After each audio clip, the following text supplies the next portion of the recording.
One man is being victimized by our own government. One man whom they fear, yet whom millions love. One man who is willing to take the poison arrows of lawfare.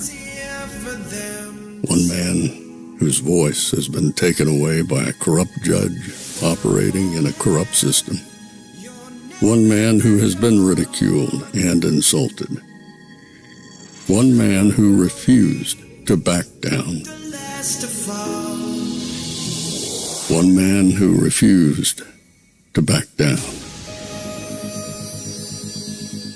One man who refused to back down. One man who stands between us and them. One man that wants to see America protected again. One man who wants to see America prosper again. One man who understands that a man is a man and a woman is a woman. One man who understands and protects the blessing of life. One man who wants to restore American exceptionalism. One man who once again wants to make America that shining city on a hill for all to see. A place where all the people of the world glowingly set their eyes upon. America. One man who unashamedly wants to make America great again. That one man is Donald Trump.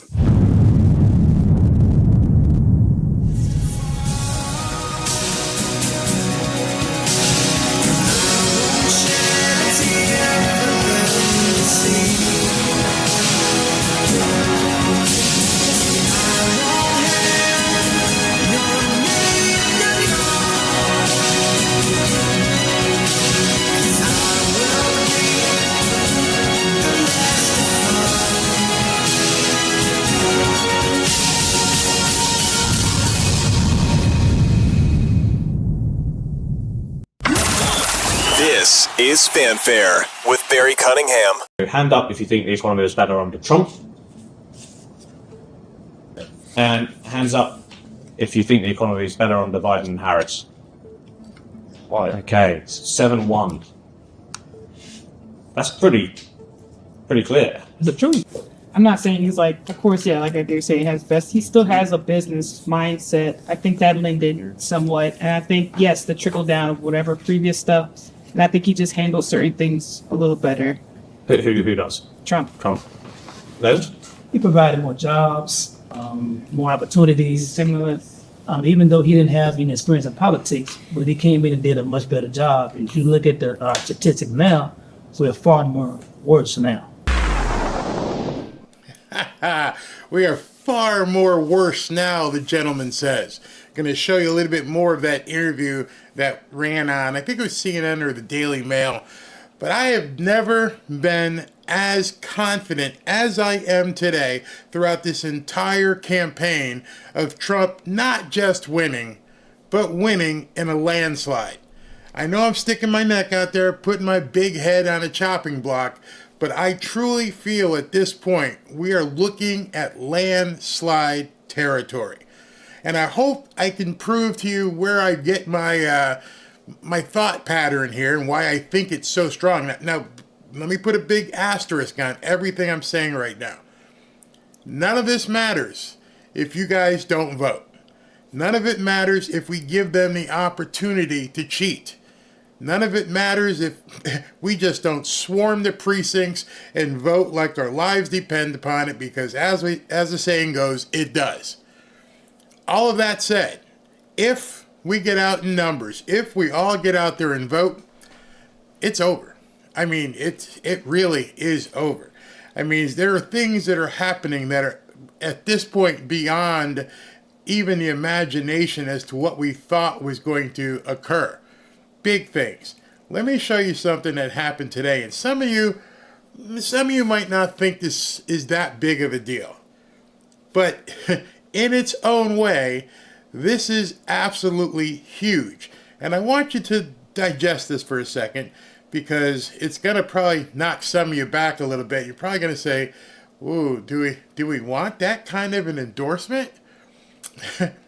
So late this afternoon, the mayor, the mayor of, I forget what town in Michigan, that is a Muslim, Hamtramck City mayor.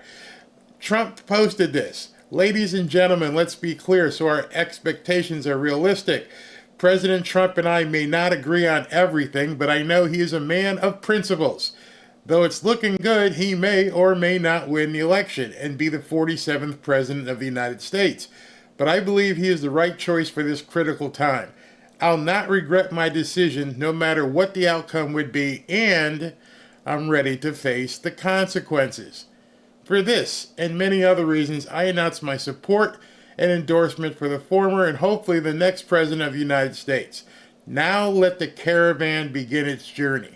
I don't really know what that means. This is just the starting point. Amir Ghalib.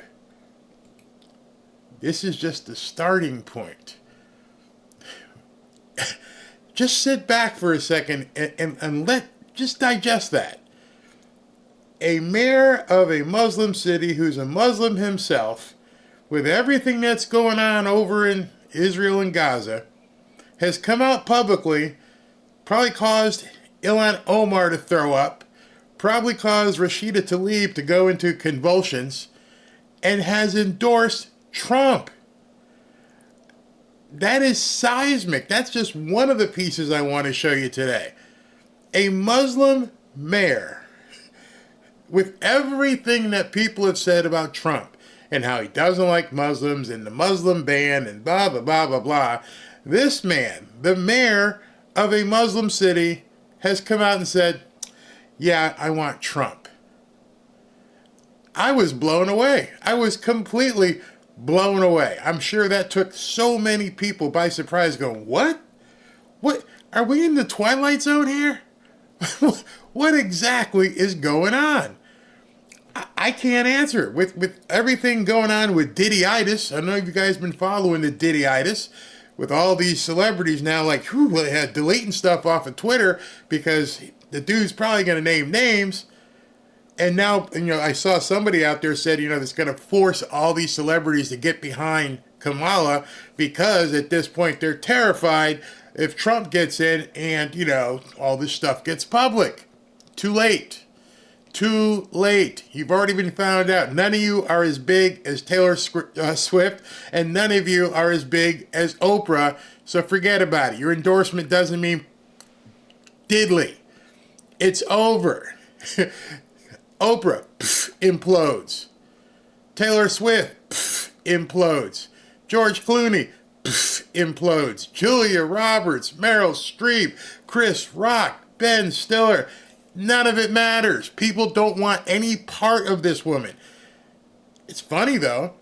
She was somehow able to garner the support of the IRS. The IRS endorsing Kamala is literally Michael Corleone going up and kissing Fredo. "You broke my heart. Mwah. You broke my heart. I know it was you, Fredo. You took..." She should have come right out. No. I don't want it. Nope, I don't want your endorsement. You took the endorsement of the IRS. What do you think people around the country are like, now I have to vote for Trump? We could probably end the show right now. She took the endorsement of the IRS. The IRS raised her hand and said, that's our president right there. That told me everything we need to know. That alone. So that's two things, but actually three. The Muslim mayor, the Diddy-itis that's going around, and then number three, the IRS endorsing Kamala Harris. Man, what a start to the week. Tomorrow's Monday, and I feel like it's like Christmas Eve, the way this thing is happening. It's absolutely nuts, and it's only going to get worse. So how bad is it? Well, it's so bad right now, and let me just tell you how bad it is, that I've been telling you guys for quite some time that the polls are BS. Haven't I told you these polls are BS? and I knew he was ahead, and I knew it was BS. But now, whoa, MSNBC has to tell their people, hey man, I'm not sure we want to look at these polls. Margin of error, margin calls, and tied polling in basically all the key states. Make it make sense. Obama pollster Cornell Belcher is here. Welcome back. Thanks for having me. I'm going to be an angry person this segment because so first, the polling average. The polling average is garbage. You guys laughing yet? The polling average is garbage. You mean the polls that have her up? You mean those polls? Because that's what you guys have been touting all along. We're the ones who said it's garbage. We knew it was garbage. Now you're having to tell your people, hey man, this stuff is garbage. Absolute garbage. Before I go any further with him, let me go ahead and pull up the national poll that he says is garbage. Because this is a man who has looked at this poll today, and as he's looked at it, Kamala is up. Kamala's up 2.2 nationally. She's 5 points in NBC News. She's 4 points with CBS News. She's 2 points with Fox News. How can it be? Why now, on a Sunday, would you be telling everybody the polls are garbage when it shows you ahead? Those of us who actually have functioning frontal lobes, we understand it's been BS for quite some time. It's been in her favor. How do you call something in your favor BS? I could see if all of a sudden the whole thing was red, but now he's calling it BS and it still shows her ahead. You know why, don't you? They're seeing the internal numbers. And eventually those internal numbers are going to have to become public. We're getting to that 30-day window where all of a sudden it's going to flip and people are going to go, whoa, what the hell happened here? What? I thought she was ahead. You lied to these people so long. You've lied to them so much.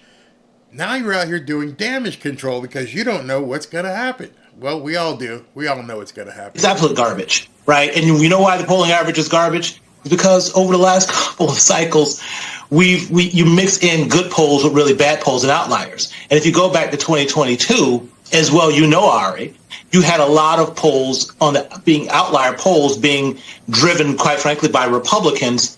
Oh, I get it now. The polls that are taken by, somewhat conservative pollsters, that's garbage. And it's basically infecting the overall number. So, it's those Trump pollster type people who are poisoning the well. You people should just focus on the ones we tell you to focus on. So don't look at the average anymore. Don't look at RCP and think, that's the average of the polls. We'll tell you which ones to actually listen to. Look at the guy from MSNBC's face. What? Yeah, that's the crap they're shoveling right now.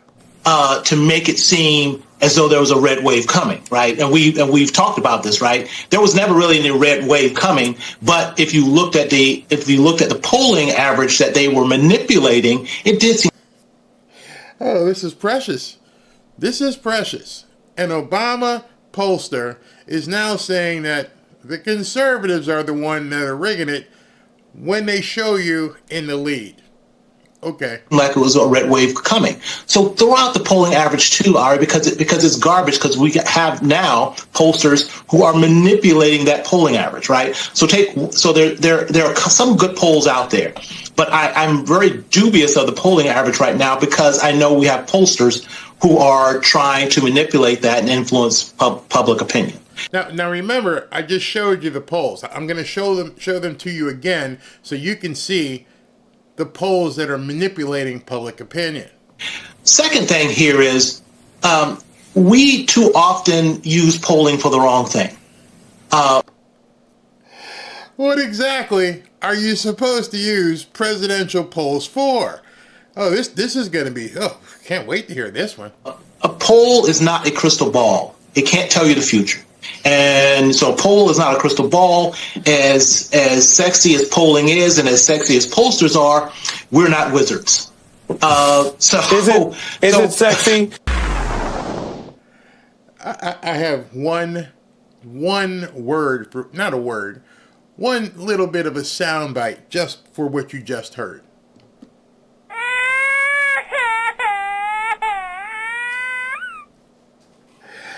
Oh my God, they've actually went there. They went there and told us now the polls are garbage because they're being manipulated. So I'm going to show you some manipulated polls that are, overly showing everybody what's going on, and that it's, you shouldn't pay any attention to this because they're all looking to show that Donald Trump's in the lead. So let's look at these polls that are being manipulated, shall we?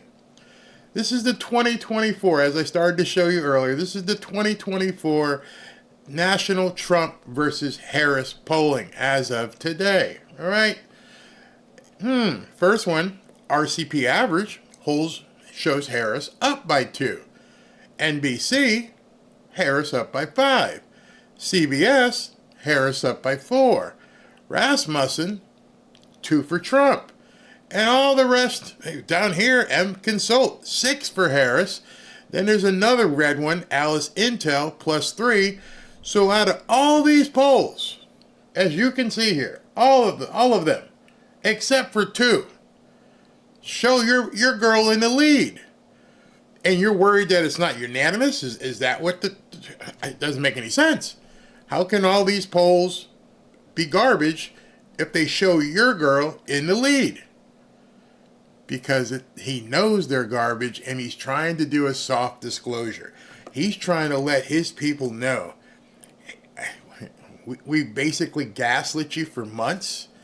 Actually, 2.5 months, whatever it was, June, July. We've been trying to pull the wool over your eyes. It's not working right now. She's tanking. It looks worse than the Titanic at this point. And these numbers where you can see all this blue, you're telling everybody now it's garbage because of the 2 polls that show Trump ahead. Two out of, let's see here, 1. Yeah, you can look yourself. Out of all these polls, we got 1, 2, 3, 4, 5, 6, 7, 8, 9, 10, 11, 12, 13, 14, 15. We have 16 polls. 14 of them show her in the lead. So why would you be telling your audience at MSNBC, the most rabid audience out there, why all of a sudden would you be saying the polls that show your candidate in the lead are garbage? And, they're not meant to be, crystal balls or anything. It's imploding faster than they can put the people in the lifeboats. The men, children, women, they're all trying to get seats at this point, and they can't fit everybody in it. And they're trying to show these people, don't believe it, it's actually worse than it is, or is it better than it is? You don't freak out. You don't freak out when you have that kind of lead. When you're supposedly the winning candidate at this point.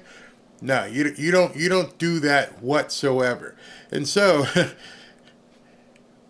Rasmussen, who they don't seem to like, they think they're too conservative, says voters overwhelmingly think America needs a new direction and don't believe they'll get it if Vice President Kamala Harris wins the presidential election. You just heard that with those people in Georgia. Those people in Georgia said 7-1. Just imagine that. They were all black and all sitting there. And out of the people there, it was 7-1 Trump.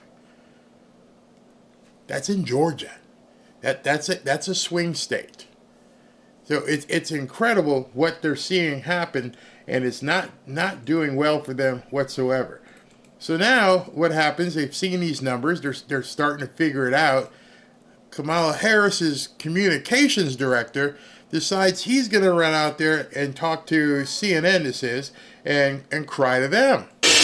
All right, and this just in, Vice President Kamala Harris today has accepted an invitation from CNN to debate President Donald Trump on October 23rd. This would be their second meeting on a public debate stage in the final weeks of the campaign. Trump has suggested last week that he might be open to participating in a third presidential debate following his September 10th face-off with Harris on ABC in Philadelphia. And his first debate this election cycle was, of course, with President Joe Biden right here on CNN in June. And I'm quoting now the former president, maybe if I got in the right mood, he says. He told reporters during a stop in California after previously posting on Truth Social and saying this, quote, there will be no third debate. So which is it going to be? The CNN debate would mirror the June debate between President Biden and former President Trump with a similar format in which Trump and Harris would field moderators' questions for 90 minutes without a live studio audience and would take place at the network's studios in Atlanta. Why would Trump do that? In what world would Trump do that? Richard Barris, who is one of the guys who I actually trust, and many other people have said this. Actually, Cernovich said it first. Another indicator. You don't need another debate if you're winning. The internals are awful. Trump is far ahead. Richard Barris says, candidates who are winning don't ask for more debates. Don't listen to them. Don't believe them. Go look it up. Go look it up in fights. Look it up in politics. The person who's always groveling for a rematch is the person who got beat. If you remember the famous, iconic scene between Apollo Creed and Rocky, when Apollo and Rocky went to battle and they were bleeding and they're holding each other and Apollo gets declared the winner and what does Apollo say to him? Ain't gonna be no rematch. He's a champion. And Rocky goes, don't want one. See, because that's the person who has to call for the rematch. The person who lost has to call for the rematch. And then, of course, the script went on for Rocky 2, and they ended up having a rematch. This ain't Rocky. This is real life. Trump kicked her butt. Everybody who has, again, a frontal lobe that works could see that. And now the Harris campaign is scrambling. They ran to CNN, hey, let's do another debate.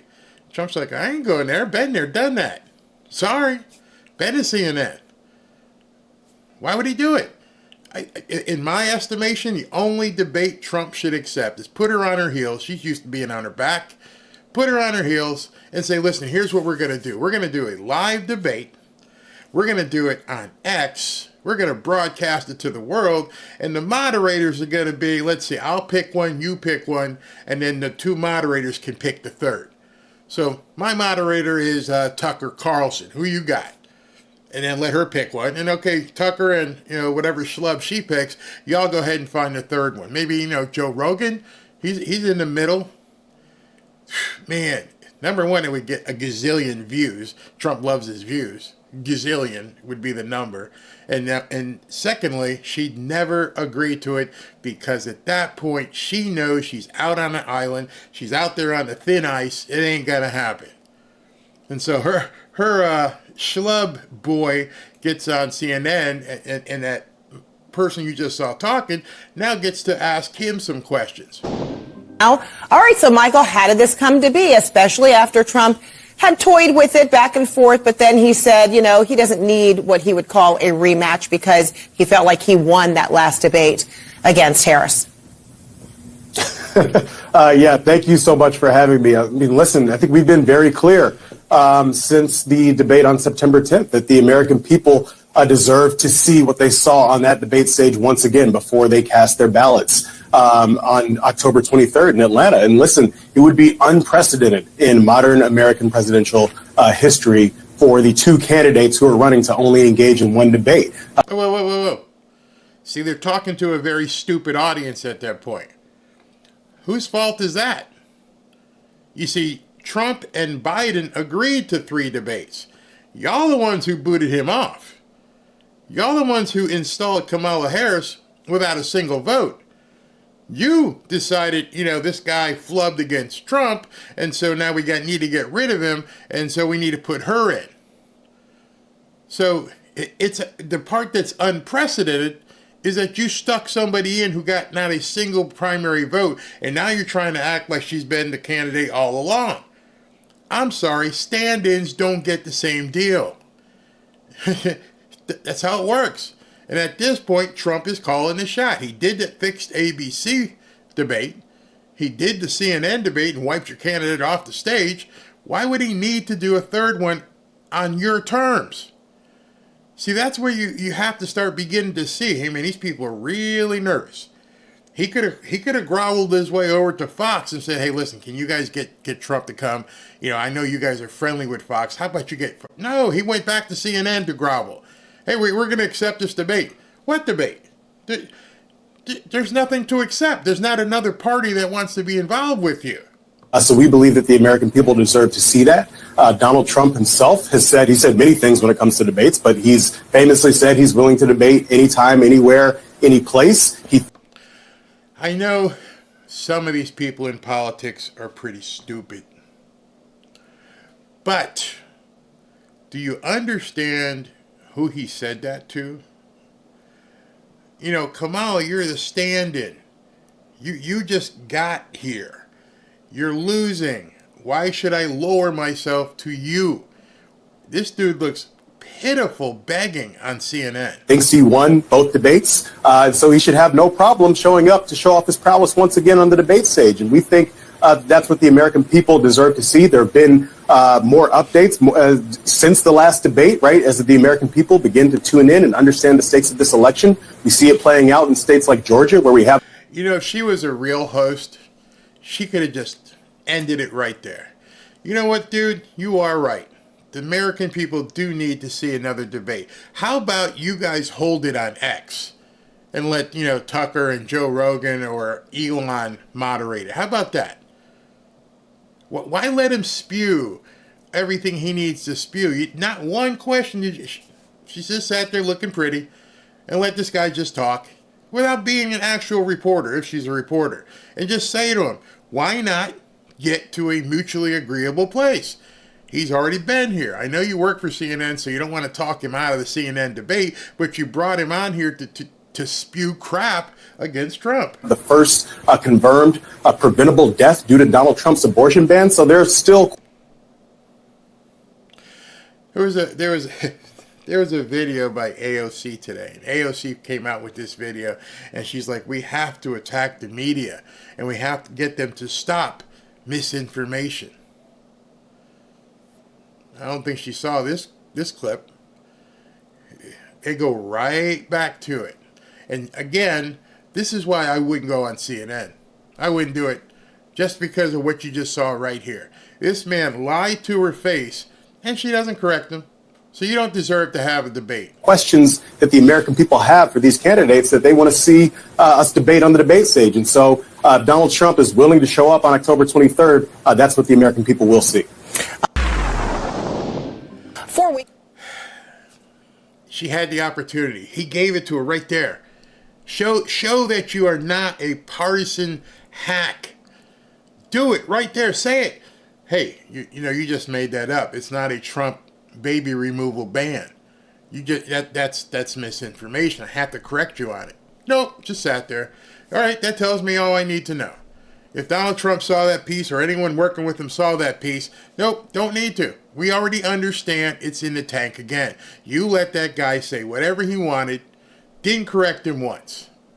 Never. They never correct Kamala Harris's people. Misinformation is a one-way street. Democrats can say whatever they want. They never get censored. I've seen some of the Democrat YouTube channels. Oh my God, the stuff that they say on there. I've actually suffered through some of their videos. And I'm like, they can get away saying that? They can say all this stuff and we can't? How is that even right? Well, you just saw it. This guy just, oh yeah, Trump's baby removal ban. And she just sat there smiling and pretty. Didn't even challenge him. Disgusted me. It just absolutely disgusts me that they expect people not to notice this stuff.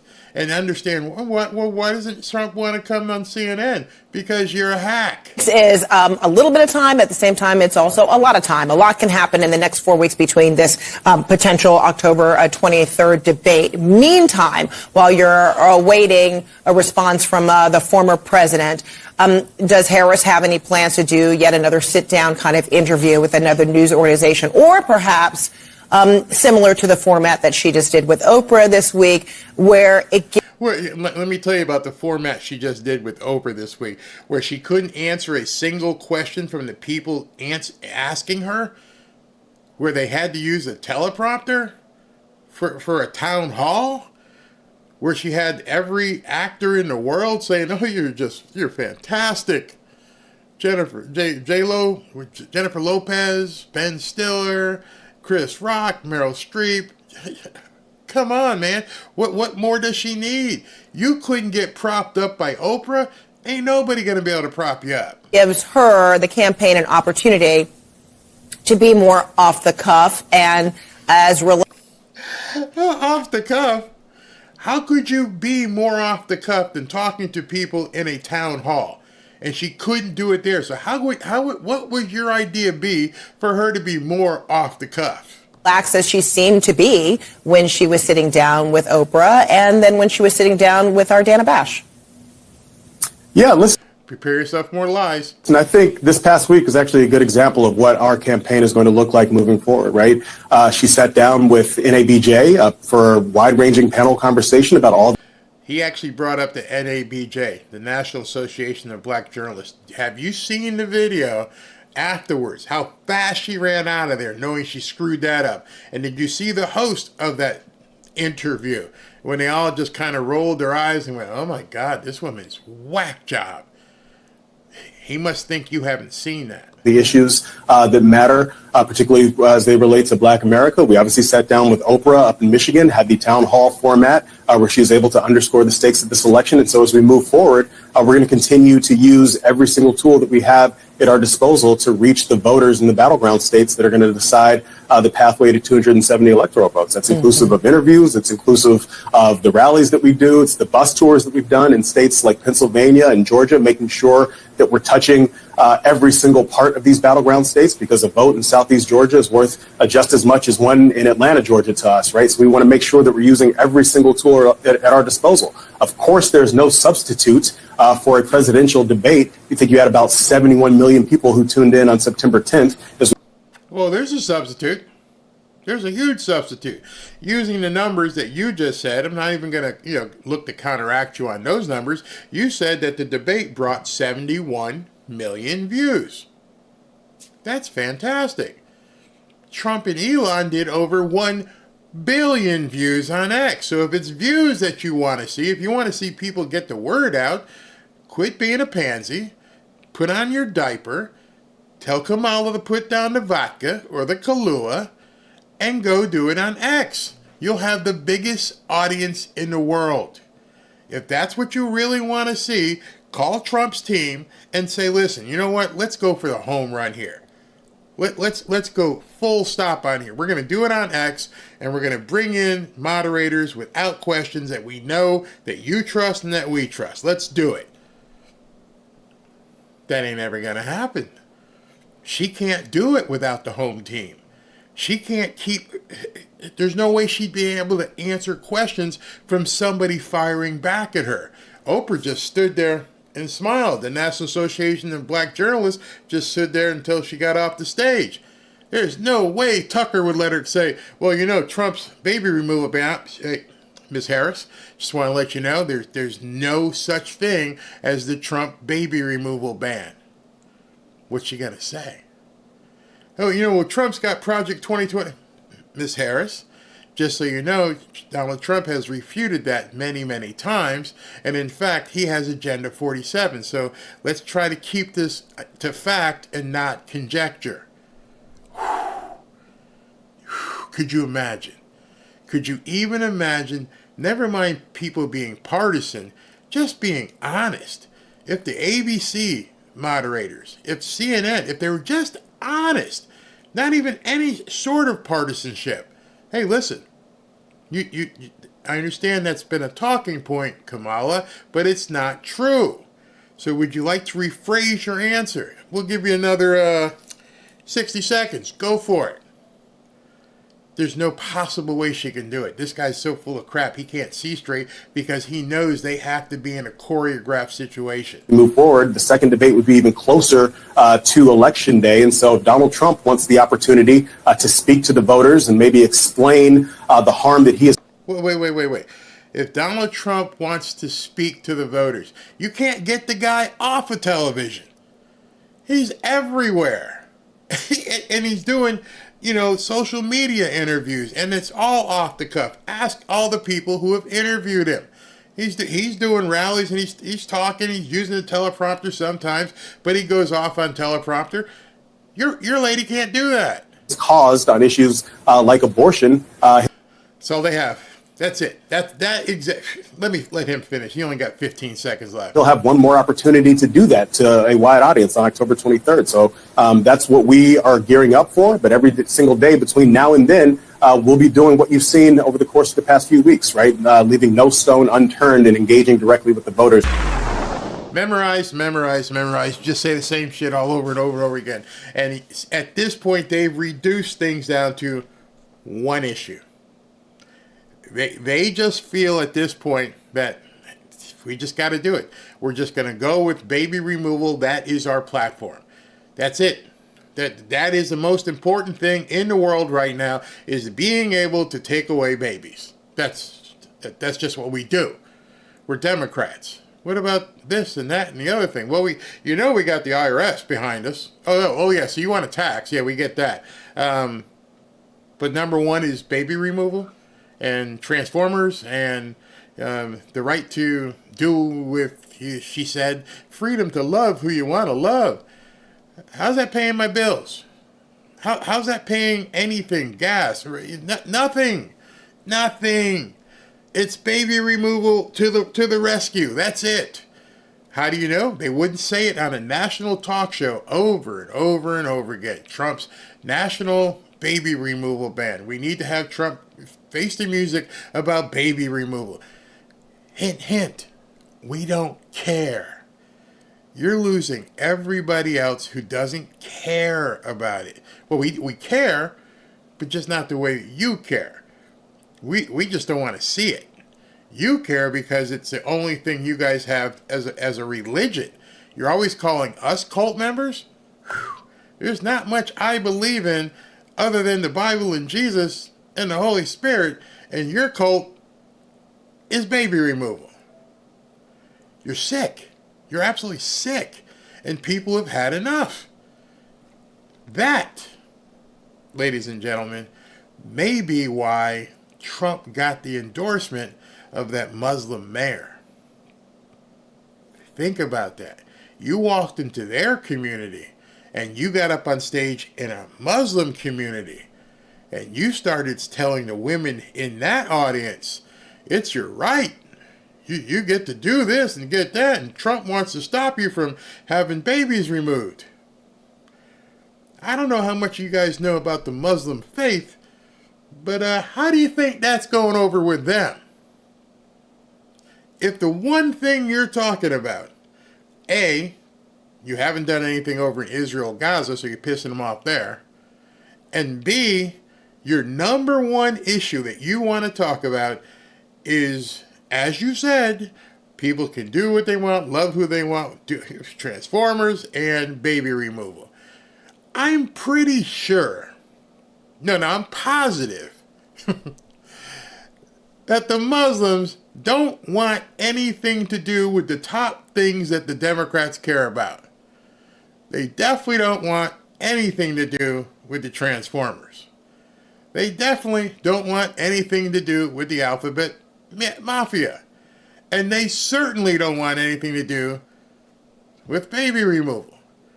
And worse, you want to allow baby removal without telling the husband or the father. Oh, you went into the wrong community. I believe when he said the caravan is coming and there's a lot more, I mean, let me put that up again so you guys can see that, because I think it was a gross miscalculation. His final paragraph, second paragraph on the right. Now, let the caravan begin its journey. This is just the starting point. That's what he meant. I would almost guarantee it. Trump has said one thing to these people, and it's sunk in. There won't be a war. If I was president, it would already be done. We wouldn't be dropping bombs and doing all that stuff. What happened? And the second thing, he's already moved the baby removal into the states. So, I'm not sure if you guys really were keen on that endorsement by the Muslim mayor, but now you know why. Because everything that she stands for is the antithesis of what their faith is. As male dominant as these people are, you know, have the women wear the burqa, zip it up, head to toe, don't want to see you, don't speak unless you're spoken to, hey, we're going to beat you if you go out there and fool around. And now you're walking into their communities, I just want you to know, we're going to put a baby removal dumpster in every one of your communities. Hey, Ahmed, you hear this woman? Yeah. Nah, ain't happening. Ahmed, go tell the rest of them, we ain't doing this. Nope, ain't gonna happen. Not going to happen. If any of you in the chat are Muslim, welcome. I'm a Christian, and I think that's one of the few things we may actually believe in. That ain't happening. You're losing the Muslim faith. You may get the Muslim women, which may end up getting them in trouble. But you're expecting to carry Michigan and all these communities where even the Somalians, another male-dominant society. And you're out there telling these women, hey, you can live freely, you do whatever you want. You can take a pill, turn into a guy. What? Nah. No, that ain't happening, Joe. Let me get some comments here because how is Kamala even close? I really don't understand. She's not. She's not close. It's the grand, I've said it, the grand illusion, the royal scam. You're watching it in person happen to you. Don't fall for it. I'll show you some more. Harris is Hindu. They do sacrifices to their Baal spirits. Look up Ishtar. Yeah, but Hindu and Muslim aren't the same. They will keep doing the same thing the weeks to come. Sinking. Absolutely. I doubt a Muslim man will vote for Harris. Wow. I was remiss. You are absolutely right. I doubt a Muslim man will even vote for a woman to be president. Leader, you're the leader of the No, you need to go fix my dinner. Go scrub something. You're absolutely right. You are absolutely right.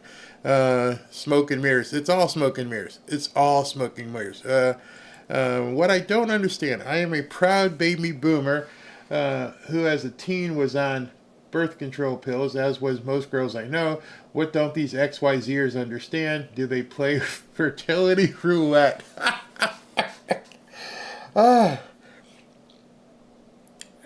If you ever see most of the women who are fighting for the baby disposal thing, you have to wonder sometimes, who are you with? Because you don't look like a man would be even attracted to you. But that being said, I don't know, because we gave them free birth control. You and I pay for it right now. They dispense it like Pez. It's all over the place. So they just must be too ignorant to take it. I don't know. I don't know how that works. But you're absolutely right. Fix my dinner. Wash my feet. I grew up in Dearbornistan. Arab men all beat their women still. Well, then now you understand where this endorsement's coming from. Yeah, I mean, it was something that struck me. And then when I saw it, I went, oh, that makes all the sense in the world. When you think about it and break it down to its most primal aspect, men like strong men. men appeal to other strong men. Men look at, unfortunately, guys with hair buns and want to know what the heck's wrong with you. Men definitely don't want the alphabet mafia. Muslim men abhor the alphabet mafia. Muslim men want nothing to do with the transformer community. So when I saw that, that's when I said tonight's open. I mentioned I am more confident than ever because I never thought about that demographic. And I just wondered how many pollsters even thought about that. They never considered that demographic. And then when you think about it, you know, you guys just saw it, and you probably said, wait, Muslim, and it struck you. And then when you actually think about it, you think, wait a second, oh shoot, yeah, these guys don't want that. They definitely don't want anything to do with that. So she's screwed. Because Rashida Tlaib, Ilhan Omar, and the rest, they're all frauds. They're all, now that you digest that and go, wait a second. Yeah, I've seen the videos of what they do over in these other countries. How, you know, honor killings and, you know, you shame the family because you're out sleeping around and, oh, hell no. What do you mean vote for Kamala? First of all, like that woman said, she's a woman. Number two, she's advocating something I would kill you for if you did. Think about that. American men may pay for it. They may not like it, you know, smooth things out, you know, and they go on to live another day. You get men from some of these other countries, and they're breaking out switches. I mean, and it all came full circle to me. I'm like, wait a second. I've been wrong about this. And I know every pollster's wrong. Every single pollster, conservative and liberal, they have not taken into account the primalness of that demographic. And now, I want you to think something else. Did they screw up by bringing so many of these newcomers into the country? Because most of these newcomers, unless you're paying them, which they could be, they ain't into this either. You know, we're hearing all the stuff about Fido getting eaten and Mittens getting eaten. Wait until you start hearing the stuff where, you know, a transformer got beat to a pulp. Because I wouldn't want to be in these communities if I was one of those types of people.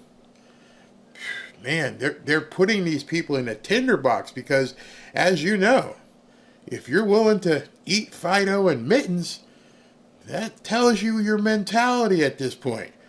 Did you put people in danger? Are these things already happening and we don't know about it yet? Are they not even being reported? Because I've seen some of these men in these videos and I've seen what off the roof. I swear, if you haven't seen those, don't look. Don't go look them up. Which is amazing that they're still on YouTube. I can't say certain words, but you can look up a video of a guy tossing somebody and see if he could fly. Because he's a fluffy. Oh, he didn't fly, he broke. But I can't say what it was. They're out there. Several years ago, a Muslim man offed his daughter for having a local boyfriend in St. Louis. Yeah, like I said, I'll just repeat it to you. This last time. Think about that big time. Think about what this endorsement means and who's it being spoken to. Because I never even imagined what that meant. And that last paragraph, let the caravan begin its journey. This is just the starting point. So that's telling me the dam's about to break. And Trump's about to get an increase in these blue areas from people he probably never thought of. I never thought of it. I'm like, wait a second, these people? Wow. I take offense to your man bun comment. Just kidding. Love your video. I'm sorry. If that offends someone, it's just not where I'm from, man. It's just, you would be amazed. Okay, this is from PJ. You would be amazed how many women would love to stay home and be homemakers, but can't admit it due to pressure from other women. I believe you. I believe you very, very much. Muslim, Amish, Indian, all talk very openly with us. We're having a ton of older Dems convert. People just aren't happy. Oh, that second group. I don't know much about the Indians, but that second group, that is another demographic that's doesn't show up in any polls. There's nobody saying, hey, I just polled the Amish group, and the Amish people out in western Pennsylvania, they're 100-0.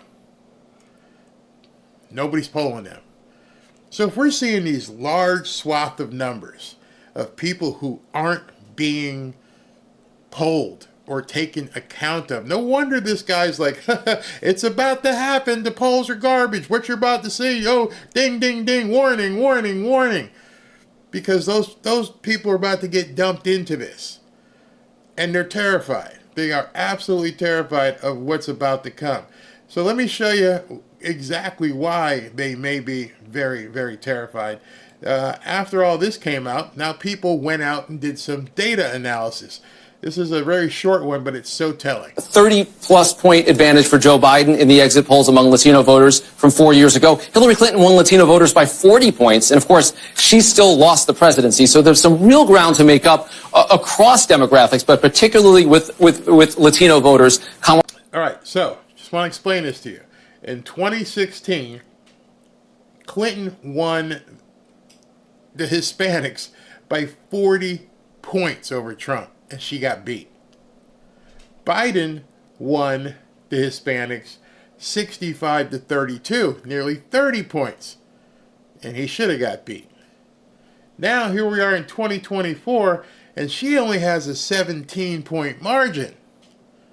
I've said for many, many, many of my videos, Midas, chill. Midas. Many, many, many of my videos that the math doesn't add up. I've told you about the black community. I've told you about the Hispanic community. Didn't even think about the Muslim community. Didn't even think about the Amish community. And now we're seeing this right here where this guy's like, she's nowhere near where these other Democrat candidates were. Kamala Harris has some issues that she's got to attend to. Proving harder. All right, now, this one is on MSNBC. And you can tell what's happening right now. They are sounding the alarm. They're like, we're about 40 days out and shit doesn't look right. She's down with Hispanics. Okay, MSNBC, what about the black peoples? To win over young black men. According to this new poll, more than 1 in 5 black men under the age of 50 support Donald Trump for president. And when you look specifically at black men under 50 without college degrees, then support for Trump rises to more than 1 in 4. Do the math. It is a landslide. You cannot win. You just can't. There's just not enough people out there. I don't care if you've imported the third world. You don't have enough. Look at that. 26, 21, and that's on MSNBC, so that may even be low. I've been telling you guys for a long, long time, she's not able to capture the black vote the way the previous candidates from the Democratic Party have been able to. I also told you that a lot of black men don't want to see a black woman in charge. I'm sorry, it's cultural, but it's also true. So I think that number's even larger. I think it's probably closer to 30% of black men are voting for Trump. Either way, if I just took what she has here and took that as an average and said 23.5% of black men don't want to vote for Kamala, you can't make that up. Where are you making it up? We already see you losing it in the Hispanic market, and you're losing it in the black. Where are you making it up? How can any of these polls be real? None of these polls can actually be telling you the reality of what's going on out there. And like I said when I started, this is why I'm so confident today, because that's not going to change. It may get worse for her. It's not going to get better. There are such cultural feelings about this that she cannot overcome that. You are not going to get many black men to change their mind about putting a black woman in as president. You're not going to do that with Hispanics. You're not going to do that with Muslims. You're not going to do that with the Amish. It just cannot be done. And so all along I've been telling you guys this. I'm probably the only one who's pointing it out because, I don't know, maybe because I'm black. But in any event, I've been telling you mathematically it can't work. And I've never seen anybody yet say, what is she going to do to make this up? Nobody. I haven't seen one person on television or otherwise who has said, well, she can make this up. Nope. Haven't heard it. So, we all watched the last rally in New York. And here's another underserved group of people that the polls aren't hitting. So the theme of this show is all the people the polls aren't hitting. And because they're not taking into account any of these people. Again, the Muslims, the Amish, men, black men, Hispanic men, and women. They're not taking this into account. And then Trump hinted something, and well, he didn't hit it. He said it basically in the only way Trump can say it. Harry, talking about Harry. Do you guys have that? Yes, SOT 12. I saw it. Let's listen to SOT 12. We can do all of this and more, but patriotic New Yorkers must get your asses out to vote. Gotta get up. Gotta get up. Harry, get up, Harry. Harry, get your fat ass out of the couch. You're gonna vote for Trump today, Harry. Get up, Harry. Come on, let's go. Let's go, Harry. Fat ass Harrys are going to win the election for Trump. I'm just telling you that right now. Fat ass Harrys, that's who is going to win. Those people are not being talked about. I got two tweets I want to show you from Richard Barris. He goes, if the polls aren't overstating Trump's non-white support, they haven't in the past, and they are overstating support for the Democrat nominee with white voters, they have repeatedly, then we're going to see a very big polling miss. Everything I just said to you. And then he said this, and he's talking about what you just heard. He goes, Harry, get your fat ass off the couch. You're voting for Trump today. We laugh. It's funny, but if Harry is the voter that pollsters will miss, and if he does actually vote for Trump, then Trump is going to win. Where's that cigar? Because there's a whole bunch of Harrys out there. There's a whole bunch of Harrys out there who, and Harriets and Harry. During that speech, I ran a poll. Just here in our channel, I understand it's not scientific, but we had nearly 5,000 people vote in that poll. Questions were, you're voting for Trump, obviously. Have you ever voted before? Have you not voted in a while? And then, yes, I vote all the time. 31% of the people who answered those questions have either not voted in a while or have never voted. 31%. Now, I polled a lot more people than most of these pollsters end up polling at all. You know, when you look at these polls, we polled 1,000 people from, Afghanistan, and it shows that Kamala is winning. I polled 5,000. I know it's not scientific, but even if that's close, forget 30. Let's say it's 12% of the people in this country who come to vote and are never voted before. Think about that for a second. With everything you've heard thus far, now we're talking about a demographic of people who are fat ass Harrys. And I'm not being, prejudicial. Harry wants to eat what he wants to eat, but fat ass Harrys. Nonetheless, if this is the first time this army of people are voting, if they're basically walking over glass to get to the voting precincts. I saw comments from people, many of you may have seen them, where people are like, I'm 70 and it's the first time I'm voting. I'm 83, it's the first time I'm voting. I'm taking my mom in, it's the first time she's voted. Those people aren't showing up in the polls. So if you're seriously, let me find that again. If you're seriously telling me, which is why this guy may have been freaking out, if you're out here telling us that Kamala Harris is up by 2, and you have all those demographics that aren't even in the mix, aren't even being counted, it's a freaking landslide. It's over. The Democrats know it's over. All they can do at this point is cheat and hope that they can cheat. But as you heard, those people in Georgia earlier, they're not having it. They're like 7-1. So if they're 7-1 there, listen to a little bit more of this and we'll talk. Hand up if you think the economy is better under Trump. And hands up if you think the economy is better under Biden and Harris. Why? Okay, 7. One guy. One. Now listen, remember that, as you can see, the guy in the top left with the hat on backwards, the black gentleman, actually they're all black, but the guy at top left, he goes, the economy's better now. Idiot, but 7-1. Listen to this second question, and you're really going to be able to drill down into the mindset of the black demographic. 1. That's pretty clear. The truth. I'm not saying he's like, of course, yeah, like I do say, he has best. He still has a business mindset. I think that lended somewhat. And I think, yes, the trickle down of whatever previous stuff. And I think he just handles certain things a little better. Who does? Trump.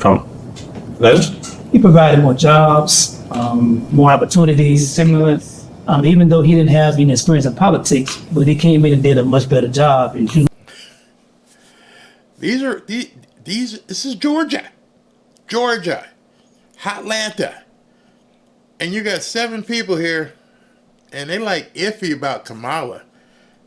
But you got to hear the second question. Look at the statistics now; we're far more worse now. From what you've seen so far, put your hand up if you think she's strong enough. Keep your hand down if you've got doubts whether she's strong enough. So put your hand up if you think Harris is strong enough. Yes.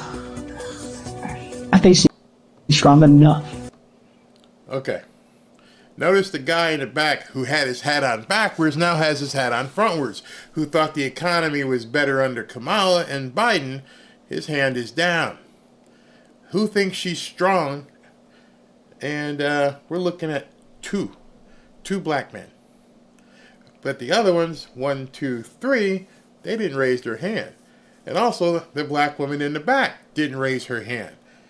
Barry, how's this significant? It's significant because in the past, the Democrats got 85, 90%. There wasn't this kind of split. I've said to you many times, Trump doesn't have to win the black market.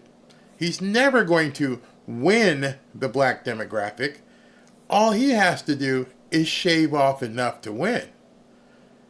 And I think the Democrats know, I know the Democrats are beginning to see this. Trump's state election board voted this week to require ballots to be hand counted in November. It's a move that could drastically lengthen the amount of time needed to tally results in the critical battleground state of Georgia. Checkmate number 3. Now, the Georgia legislature has determined that we're going to count all these by hand. And we're going to match them to the ballots, and everything better match, or that's it. And now the Democrats are just exploding. What do you mean we got to count them by hand? That's going to take a long time. Who cares? Who cares how long it takes? Oh, the Democrats do because they want to just do what they do. No more stuffing the ballot. No more stuffing the mailboxes. No more running stuff off on the Xerox machine. They got to match. And if it takes them a week to count, it takes them a week to count, but it's going to be accurate. And the Democrats are freaking. People have been warning of possible trouble from this panel. Is this the opening salvo of mischief from them in this make or break it state? Why is it mischief? Think about what he just said. He's pissed off because people actually have to count and verify ballots. Why wouldn't everybody want that? Why wouldn't every single state, not just Georgia, why wouldn't they all want this to happen?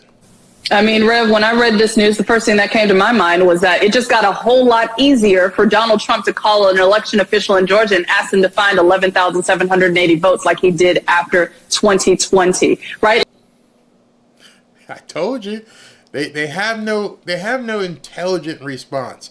MSNBC only puts this on so that they can, sow division instead of saying, what a great idea. We're actually going to verify and count all the damn votes. Like, that's what this setup feels like. And the fact that it's happening a month and a half before the election raises a lot of questions about the intention here. To expect that the state has capacity to hand count nearly 10 million votes is ridiculous. And So maybe that's where you need to take things. Maybe you need to talk to Brian Kemp or somebody and say, listen, how is it you're going to count all these votes? Have you asked him? Do you know how many people he has available? Well, maybe that's what you need to do. Hey, listen, maybe you should bring out the National Guard or call in National Guard forces from other places so we make sure that these people are actually counting the votes. Are you saying just don't do it because you're worried they might not be counted on time? I'll wait. What are you talking about? Because we saw what happened last time. So how long is it going to take? If it takes a week for them to count the votes in Georgia, but they get it right, I'll wait. These people make no sense at all. They're complaining about how long it's going to take. I'm thinking about at the county level, what's the staffing plan? I'm also thinking about security for the volunteers who we have seen threatened in the past. Okay, if you think that there's security issues, go talk about that. What are you complaining to Al Sharpton about? Head down to Georgia and talk to them and see what they're... Oh, better yet, invite them on to do part of this interview you're doing. The results, of course, were released, and then the delay about those results and having that impact the election outcome as so. I have a lot of. Wait. How would the delay, if you get the numbers correct, how would it impact the results? The results are the same. If they're on November 6th, if they're on November 13th, but they're actually correct, if they are correct and they match, and Donald Trump loses. That's it. It's correct. What are you bitching about? Concerns, Rev, and if people don't have concerns about this, I just got to say, Florida 2000. Remember the hanging Chad? Remember the white men pounding on doors at election offices? Race baiting. That seems like a very scary place to return to, and I do hope this decision is challenged in court because the only purpose here is to create chaos. Lawfare, that's it. We just got to go back to court. We just got to go back to court. Now, for a candidate who has said nothing but we're never going back, was this one of the things she's like, oh no, we're never going to count stuff. We're never going to back to the hanging Chad. We're just going to zip them through a machine, and whatever that machine says, that's going to be it. And now you've got a hiccup. You've got a fly in the ointment because shit ain't going your way. People saw what happened in 2020, and we're doing, even though it's taken 4 years, people are taking their opportunity to say, you know what, that's not going to happen anymore. We're not going to go out like that. We're not going to leave people hanging with questions. They're going to have to be verified. If you don't like it, too bad. And what's their first thing she says? Oh, we're going to have to go back to court. Well, you got 30 days. 40 days. Good luck with that. Because you know what? The states handle their elections. So they're going to run to a state court, and you better have something that shows it as being, unconstitutional or something, because you can't. What are you going to say? What law is it breaking? How is it, quote, disenfranchising anybody? Your Honor, we just want to make sure every vote's counted and every vote matches. How could anybody have any complaint about that? Except if you plan on cheating. That's specifically what they want to do. So, they're screwed. They are worried about local elections, not the presidential election. Exactly. We're as mad as hell, and we're not going to take it anymore, and this is how it starts. I vote by mail here in Florida. I always verify my vote was counted, and for the person I voted for, and it's always 100% counted and correct. Florida can do it, which I am in. Why can't other states do it? How are any of these people given a mic and airtime? I've been asking that for a long time. And they say the most vapid stuff, and you're like, I guess your qualifications, number one, you have to be DEI. Number two, you have to be actual racist, because everything that comes out is racism, racism, racism. It's crazy. They'll take it to Fannie Willis. Fannie Willis may not have a job by then. I'm bedridden, and I'm getting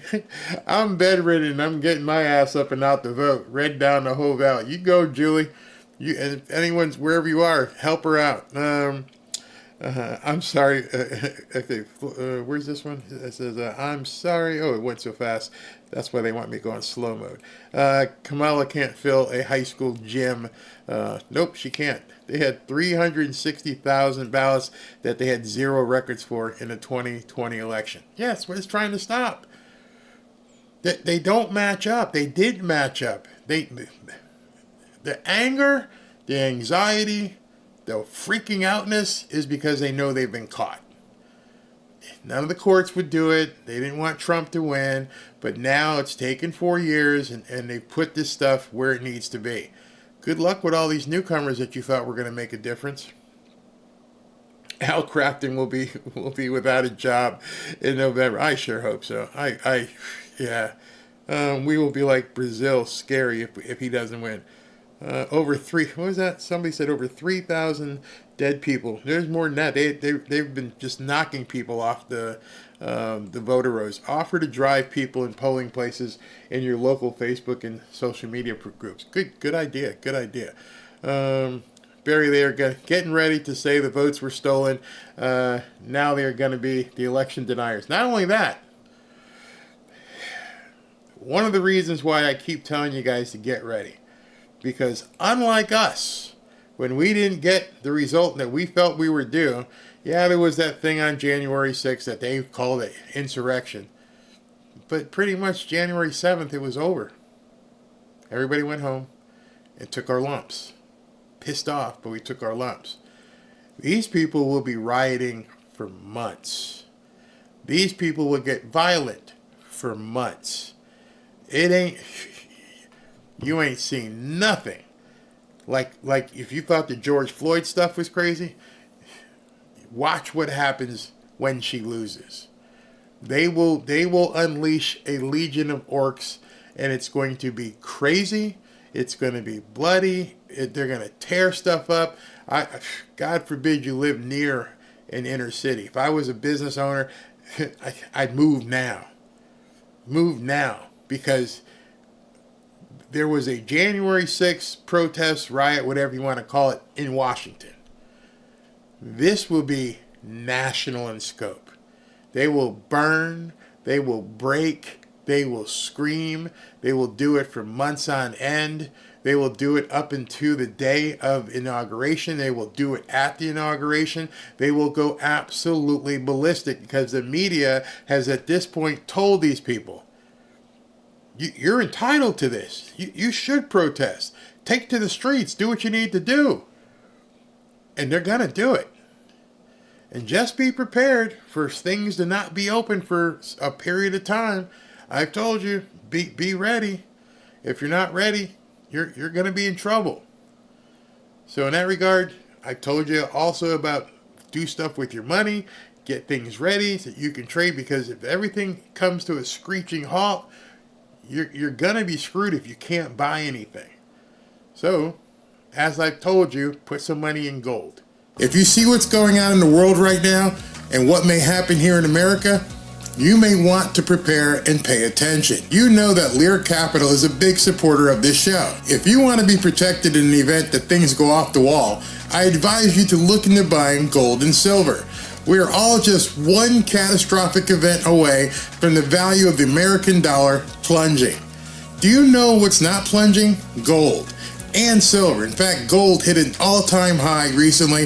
In fact, I think it hit it again today. I'm telling you now, make sure that you have some form of your money invested in precious metals. Lear Capital will ship your gold or your silver coins directly to your house. It's not just a certificate. You can store them in your gun safe, or you can store them off-site in a 24-hour protected facility. It's totally up to you. But when things go crazy here, or across the world, the value of the American dollar is going to decline. It's inevitable, and it might not even take a war. We may do it to ourselves. And I mean, if the Federal Reserve plays around with interest rates, the US dollar will likely decline in value as well. Meanwhile, you'll see gold and silver continue to rise in value. If you call Lear Capital, they will take the time to educate you and answer all of your questions about gold and silver. Just give them a call at 800-601-5430 or go to Learberry, that's me, Learberry.com, to download your free de-dollarization report. You should know that Lear Capital is an American company. If you call them today, you'll be speaking with people right here in the United States. Now is the time to take action. Don't wait until after the election. That could be too late. We all want Trump to be elected, but if he isn't, or if they find a way to steal it, you'd better be prepared. Call 800-601-5430 or go to Learberry.com. And when you call, ask them how you can get up to $15,000 in bonus gold with a qualifying purchase. There's absolutely no obligation to buy anything. Just free information on protecting your hard-earned dollars with gold and silver. You know, when you think about it, you're actually not buying anything. You're simply going to be exchanging dollars for gold, moving currency. Give them a call today. Tell them Barry sent you. During the break, I had to go to ESPN real quick and check the scores and saw the Dolphins got spanked today. Man, am I glad I'm not doing that stuff anymore, because I told everybody. I told them that coach was crap. I told them that Tua was crap. Nobody wanted to hear me, so they chased me back into Trump, which I love. So anyway, I saw this comment. This comment says Virginia is now in play, which leads me to my next tweet that I want to show you guys, because that is indeed what people are beginning to say. This one here came from Eric Dougherty. Said, and this is from Richard Barris, Governor Glenn Youngkin has been going around legitimately telling everybody that Virginia is in play for Trump. Can you even imagine? That electoral map changes completely if he were able to take Virginia. Absolutely would be crazy. And then this number came out as well. It says, breaking, the pro-Trump Virginia counties see a 19-point enthusiasm advantage over the Democrat-leaning counties compared to 2020 for the first day of early voting. This includes the 17 largest counties in Virginia, Fairfax, Virginia Beach, and Loudoun included. An early sign, day one of Virginia early voting shows a 19-point turnout discrepancy in favor of GOP-leaning counties. It's happening, people. It's happening. Be ready. Get prepared. Get your ass out there and vote. Get big ass Harry out there and Harriet out there to vote. Drag them all in. Drag them through the glass. Ride the buggy with the Amish. Do whatever you need to do. It's happening. It's happening, and they can't do anything about it. It's really that bad. And that's not even discussing this. You see, I may be one of the only people talking about this on an ongoing basis, but something is happening with this whole ABC affidavit, swearing out with the SEC, filing the reports. Something is happening. Look at Disney stock. Disney stock is taking a dump. It says, tea leaves, the Robert Iger leadership transition will now accelerate at Disney when the internal ABC whistleblower recordings drop. he may be out abruptly. What struck me was when the recordings dropped. If you remember back when I read you the affidavit, in the affidavit, the guy, woman, whoever said, I have recordings. After the affidavit was sent to everybody, he filed a complaint, 2 complaints with the SEC. No one wants to talk about this. And so now Rasmussen is now saying, hey, listen, I'm watching this Disney stock starting to tank. Meaning people know what's coming. They absolutely know this stuff is real. You're probably not going to hear it until that might be the October surprise. Who knows? But too many people are ignoring it. Too many people are acting like it's not happening. And then at the same time, you have a major poller showing you that Disney stock is basically tanking. And then he himself put out here, read the tea leaves, something's happening. And then he wrote here, when the recordings drop. If there are indeed recordings, if this is a real case, did it actually happen? As much of a landslide as I'm promoting now, it's absolutely game over, not just for Kamala, but for ABC News. Right now, there are people diving under desks, their butts are clenching up because, oh my God, if this hits before the election, if the recordings actually drop, and there are people on recordings talking about how they're basically working with the Kamala Harris campaign to cheat in a debate, which we probably already feel it's happened, but now if it gets broadcast, and of course ABC won't broadcast it, maybe CNN will run from it, but I know who will broadcast it, and that's Donald Trump, that's Elon Musk, that's all of you, me, other YouTubers. Oh, I can't wait to put that stuff out there. Drop those recordings. If they're out there, drop them. We want to hear them. We're seeing so many shifts right now. It's hard not to be excited. The only asterisk is the cheat. But other than the cheat and the violence, I'm like, hey man, this is looking crazy. I mean, just absolutely nuts at this point. And when you look at the electoral map to win, which we've looked at quite a few times. Let me pull it up here so you guys can see it, because here we go. We cut to there. It's showing the same, 281, 257. It's not changing.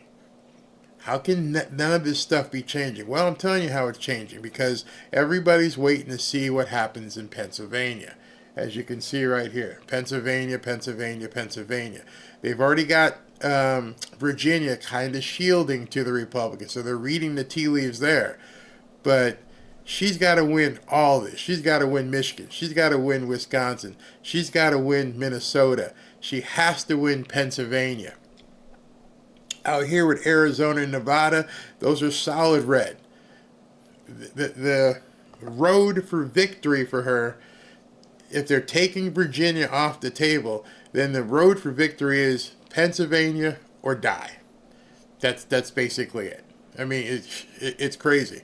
I don't know how else she can win if she doesn't win Pennsylvania. That's it. That's the what they call it, Lord of the Rings, the Arkenstone. That's it. It would be completely over. She has to win Pennsylvania. And John Fetterman today went out there and he said Trump's got a lot of support in Pennsylvania. It's baked in at this point.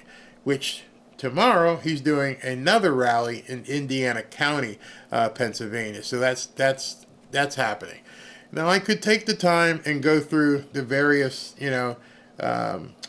polls for state by state just for fun, but yeah, I guess we can do that because this is a polling show.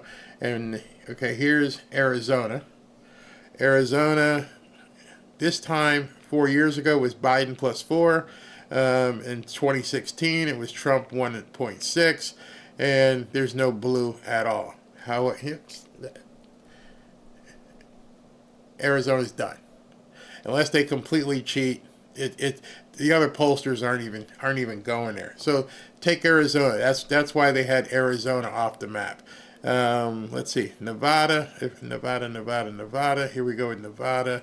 And let's see how that works out. Oops, I gotta shrink this a little bit and bring it over here so you can see Nevada. Let's look at Nevada. Nevada versus Trump. It's got Harris at plus 0.2. And her people are saying it's garbage. Okay, it's garbage. Why is it garbage? Well, one of the reasons it's garbage, and I show you guys all the time, is there's no polling data. We're nearly today's 22nd of September, and there's nothing there. Nobody's even polling Nevada. Why did they stop polling Nevada? I know why. Because she's getting curb stomped. Let's look at Michigan. Now, which one is this? This is Wisconsin. And so remember, as you're looking at this, the Harris camp has already said, don't look at the polls. The polls are garbage. Well, if the polls are garbage, why is she leading in some of these states? Here we go with Wisconsin, and it shows her up 1 point. Why would you say, people, don't look at the polls? It's garbage. All right, well, we'll take your word for it, but we already knew that. How did we know that? Because I've shown you all along how they're slow walking everything. It's September 22nd, and most of these things have not updated. Look at this, August 30th, September 5th, September 6th, 6th, 12th. It's all BS. He's just realizing that it's also reflecting in his internal polls. These things are, you know what, maybe we should all start polling businesses. Because you would get people to pay you for this stuff, and you don't ever have to do anything. You can just put out whatever you want and whenever you want and get the news to cover it because nobody ever cares. They're just trash. Michigan has her up at 1.7. Nobody's polled anything here. And it says Emerson did something on the 18th and Marist did something on the 17th. Quinnipiac's back at the 16th, and we got stuff down here that's basically old milk. These people have staked their reputation and their credibility on these polls, and they're crap. They're absolutely crap because they're not measuring what needs to be measured. And then here's well, there's a couple more here we can go through. This is Pennsylvania. Pennsylvania, which is the Keystone right here, has her up by 0.7. Ain't ever gonna happen. Ever gonna happen. And that's the average. And then there's a couple red and a couple blue. Everything is old September 6th. These are taken before the debate. They haven't even been updated since before the debate. I mean, this is probably going to be my last show going through these things unless they really take a shot and begin updating this stuff in real time so people can see and then also disclose what you're doing. Now, this one I'm going to show because this one bothers me. This is North Carolina. And I told you that whole Mark Robinson thing, I wasn't paying really attention to it, didn't really care. But I told you before the rally in North Carolina, if he doesn't mention Mark Robinson, if he doesn't bring Mark Robinson up on stage, it might be the end of things for Mark Robinson. And sure enough, Mark Robinson didn't make an appearance. He wasn't invited on stage and he wasn't mentioned. And people took notice of that. And so he's out on an island at this point. How will it affect things?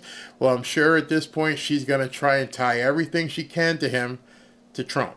Oh, he's just like Trump. He's out there doing the dirty thing, which is amazing to me that you're going to tell people the dirt that Mark Robinson did. Meanwhile, we know what you did, Kamala. We know, we've got the pictures. We know what you was doing with Montel when you was doing the freaky deaky. We all know that. You want to point fingers?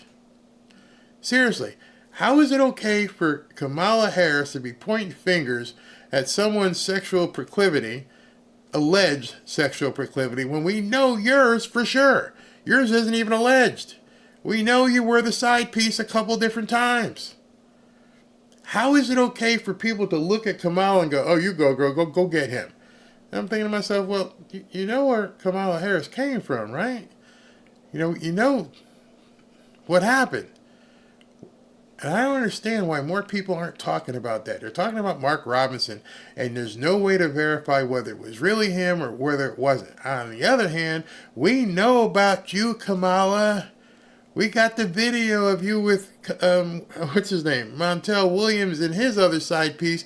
You know, that little threesome thing you were putting together up in there. And we've heard the stories about Willie. And there's more. But that's okay.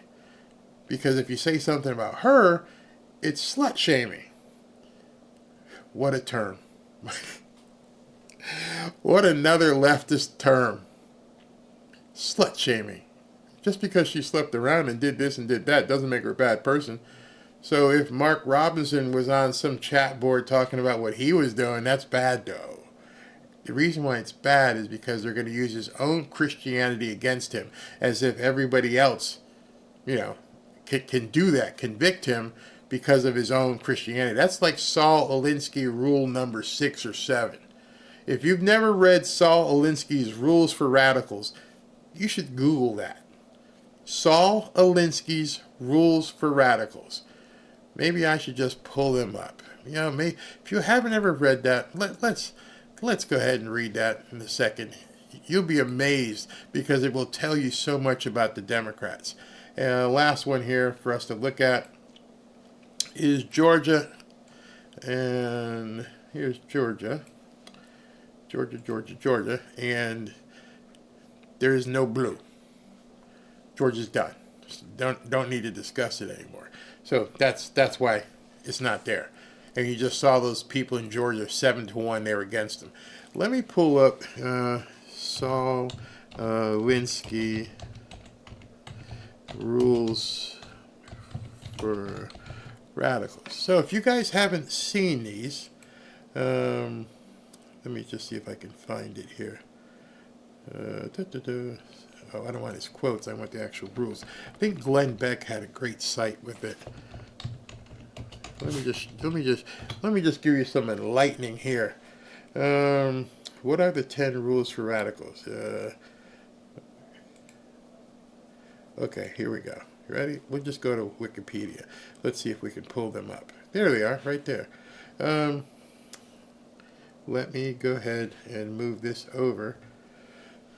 And we'll look at the rules. If you've never seen these, this will really, really, really open your eyes into the Democrat Party. And here are the 10 rules, actually 12, 13. Power is not only what you have, but what the enemy thinks you have. Sounds like, what's the name? Sun Tzu. Never go outside the experience of your people. Whenever possible, go outside the experience of the enemy. And this is the one that they always do. Make the enemy live up to its own book of rules. Oh, you're a Christian? Then you're not being a good Christian, and that makes you a hypocrite. And basically they brand you by saying you're not living up to your own set of rules. You can't be trusted. Ridicule is man's most potent weapon. There's no defense to ridicule. It's almost impossible to counteract ridicule. And also it infuriates the opposition who then react to your advantage. That's why they want to do away with memes. With everything that Gavin Newsom is doing, it's like, wait a second, you guys just took over number 5. You're the ones doing the ridiculing now, and we can't even react. Oh, hey, we can't let you have that. We need to take that away from you. No more memes, no more AI. That's us.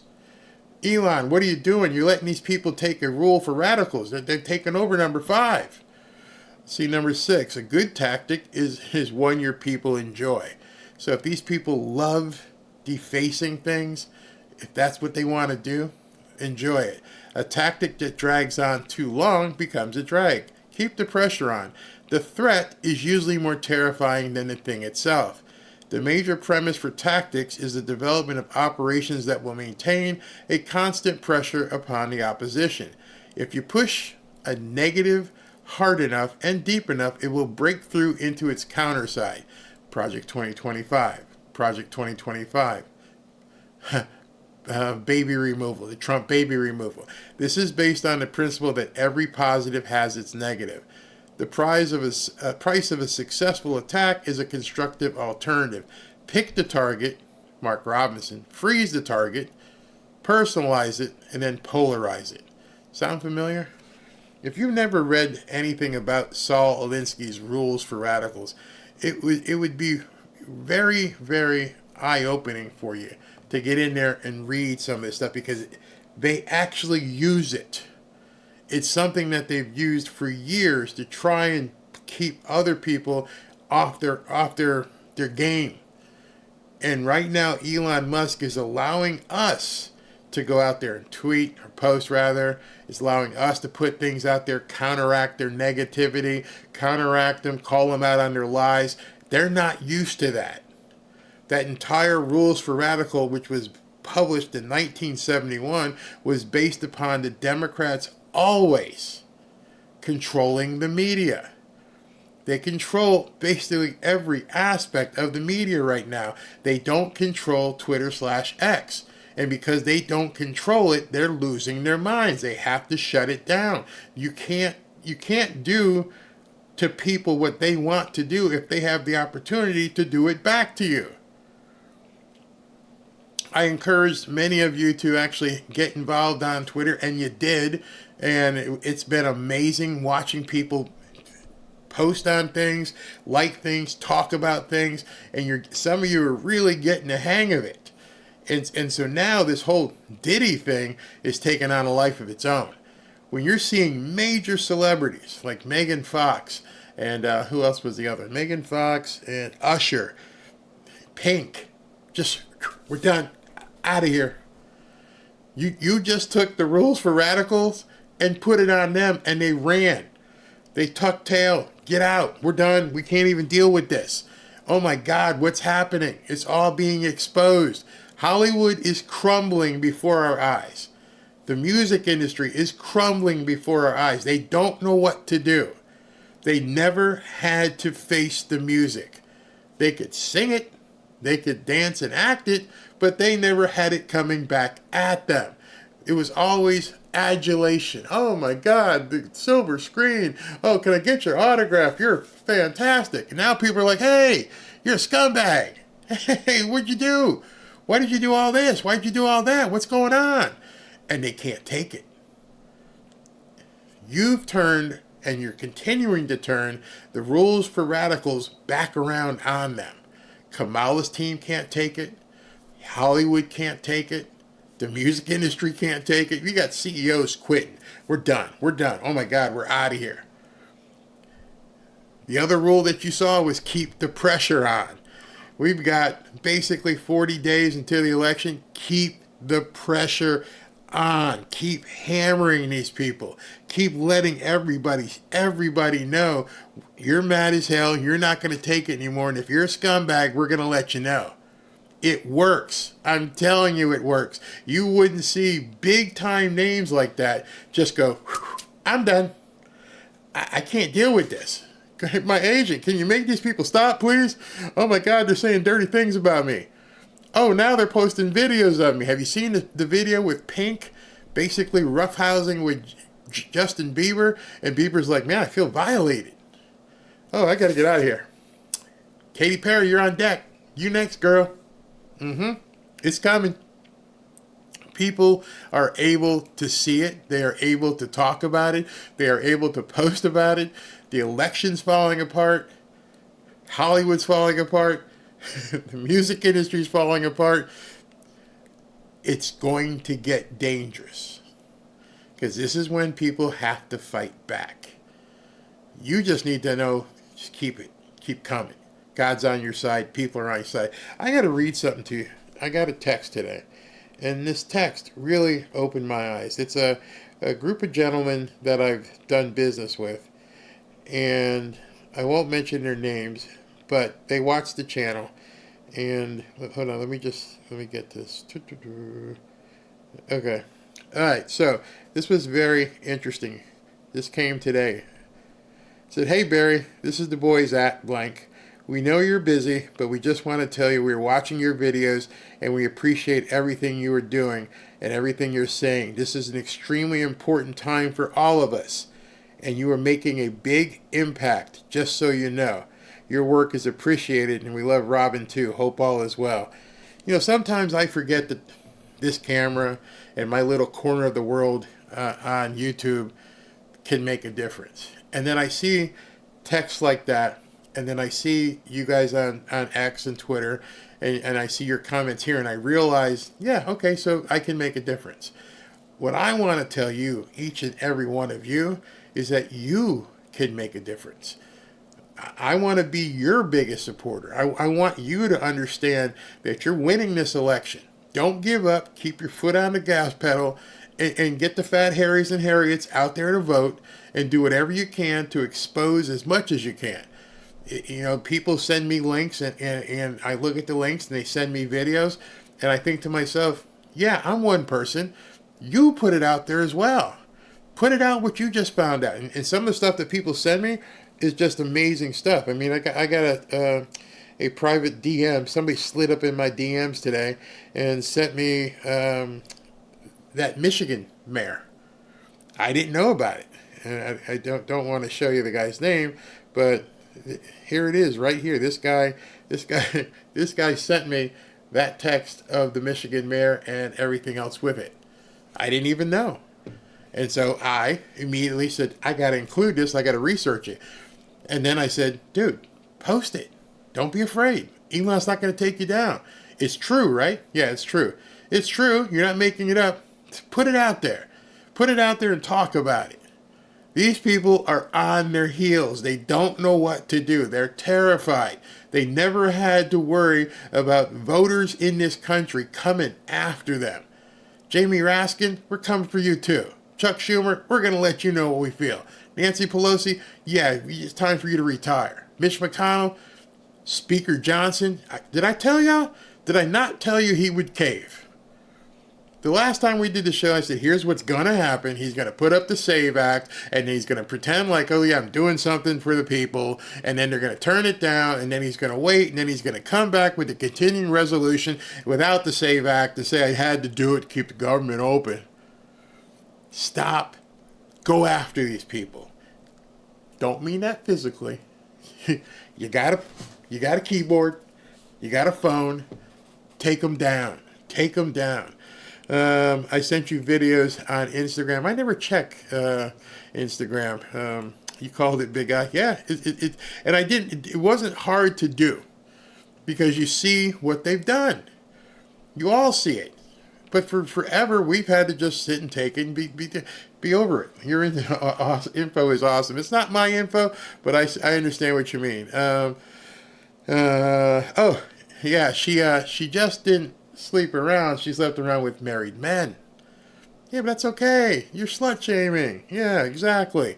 Barry educates this low tech redneck sometimes needs help. I can't tell you how many messages I've gotten. You got to do it. You got to do a training on how to use Twitter and stuff. So I don't want to like bore people with that. So I'll do some sort of private session. We'll do a Zoom call or something and get that done. Johnson will probably cave. Yeah, I think he already has. He is a wimp of a speaker. Absolutely a wimp. It disgusts me that Republicans have no say. Democrats are the ones that are being mean, causing all the trouble. Barry, I don't get it. I do get it. They're all airheads. They're causing all the trouble because they've always gotten away with it. And in addition to that, I don't know what the deep state has on some of these rhinos. They may have taken payments. They may have done certain things. I don't know. But the only guy who's that one man, as you hear in my intro, one man's like, F it. I don't care. You're taking shots at me. I'm still coming for you. RFK Jr., I'm coming for you. You killed my dad and my uncle. Elon Musk, GFY, go after yourself. I got more money than God. Now you want to take me on with the SEC? These people have people shaking in their boots. We've got seriously strong men who are like, let's do it. Let's roll. And it ain't over yet. You watch. I've been on here for an hour and 45 minutes. I'm pretty sure at this point when I look, someone else has probably deleted all their tweets. I'm looking for John Legend and his wife Chrissy Teigen. They might be next. They may delete everything and run. They have no harbor. There's nothing they can do. Oh, I got to show you this. This is going to be funny. This should give you an indication of what may indeed be coming. I saw this, and he used it before. You guys are going to love this one. If you're not following him, you need to definitely follow Elon Musk. Where is it? Come on, Elon. How far back do I have to go? Because he's prolific in his tweeting. Oh, by the way, if you get a chance, go there and watch that video. That's a woman who's laughing about endorsing Kamala Harris, and she's talking about you just had the IRS endorse you, and we're supposed to get behind you. And Elon Musk says this is funny, but let me see if I can find the tweet I'm talking about without giving you guys vertigo or anything. Hold on, this is see, and they're exposing stuff like this. 24 billion earmarked for the homeless ends up in Democrat pockets. The news is coming out. News is coming out. Corruption. Ever wonder how politicians get so rich? They funnel billions into NGOs, non-governmental organizations, their families work, and who pay them to speak and to serve on boards. The $24 billion California spent on the homeless crisis went almost exclusively to NGOs who rely on a steady stream of government officials. They're stealing your money. And they've been able to do it with impunity, and now people are starting to find out 40 days before an election. All this is just coming out over and over and over. Oh, where is it, Elon? You tweeted so much, but hold on, just everybody hold on, because it's an amazing tweet. I should have had it ready. I didn't know I was going to go on it. So basically, what he said, if I can't find it, he said in 2022. When he bought Twitter, people thought he was just buying a social media network. And essentially, I can't find it, but it's on here somewhere because he just tweets so much. But essentially, he said, I didn't know it was a crime scene. And that was after all this Diddy stuff came out. And people were like, really? What do you mean by that? It's a crime scene. That also got people to begin deleting stuff left and right, because all these tweets got categorized, and he's got all of them. I can't find it, but he's got it on here. I'm trying to go through so much. I don't know how far back I'd have to go. Waste your time, but you guys can go search it. And what he says there is that Twitter is a crime scene. Think about that. Think about that. All these tweets that these people have said for years because Twitter was controlled by the left nuts. And now all of a sudden, all those things have been archived. Go ahead and delete them if you want. You know he's got them. And it's a crime scene. Everything they've said and done and code words they've used, now people know. And that's why they're running out there deleting everything they possibly can. I mean, I don't even know if you know who she is, but she was like the latest one when Megan Fox went out there and deleted all her stuff today. Mickelrod, thank you. Mickelrod, twice. Please hurry. I'm having a hard time watching these sorry-ass Dolphins. Oh, my God. Oh. Sorry ass. Queen, thank you. Deborah Kirby, Vidalicious, thank you. Kevin Bauman, thank you. Tommy Ratcliffe, Cunha Harris cannot be president, not ever. Brad Crane, Sherry, Big Dog Lover, Barry, what do you say about Speaker Johnson not shutting down the government? I already told you. I knew it was coming. I'm not even surprised. Weakness. Weak men cause weak things to happen. Vidicious, thank you again. If they can rig the polls, they can rig the election. No, not true. Make it too big to rig, and we're seeing what Georgia's doing. We're seeing some of these states are fighting back, and they're not allowing certain things.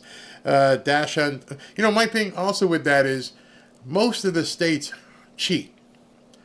I gotta believe Trump went to New York to put the fear of God into the people in other areas besides just the city. The city and everything around it is red, and in the city it happens to be their blue bastion. Tom Adelstein, Kamala's prosecutorial targeting. Yeah, Zach, thank you. Kyle Frost, Susan McAulay, thank you. Silver Voyager, thank you. Zach, Tom Adelstein, a YouTube video from Pink Book Lessons, please view.